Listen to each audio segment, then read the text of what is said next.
मी चालले होते आज कोतुळला मम्मी पप्पांकडे रक्षाबंधनसाठी, तर भैया आला होता मला घ्यायला. मस्त तयार वगैरे झाले, चालले मस्त गाडीवर. त्यानंतर संगमनेर मध्ये आलो तर मालपाणीला सेल लागलेला होता, म्हटलं जाऊन बघावा. तिथं काही खरेदी वगैरे नाही केली, मग सरळ घरी निघून आलो. भैयाचा हा मोबाईल भैया आज विकणार होता. मी आणलेल्या होत्या राख्या, त्यामुळे मस्त तयारी वगैरे करून घेतली. म्हटलं वळून घ्यावा आता. आत्या पण आलेली होती तर पहिले मग पप्पांना आत्यानीच वळून घेतलं. मला मितांची कटिंग करायची होती, त्यामुळे मी सुजितला म्हटलं चल गावात. तर आम्ही चाललो होतो गावामध्येच.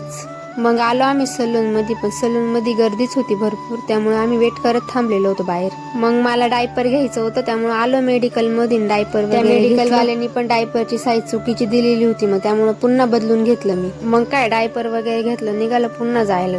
त्यानंतर आलो आम्ही पुन्हा सलून मध्ये. तर तुम्ही काय लागला रडायला, तो काय कटिंगच करून द्यायना. मग ते पण म्हणले उद्या या म्हणून निवांत, मग उद्याच कटिंग करू म्हणून आम्ही गेलो पुन्हा. त्यानंतर पार्सल वगैरे घेतलं. असा होता माझा आजचा ब्लॉग. भेटूया पुढच्या ब्लॉग.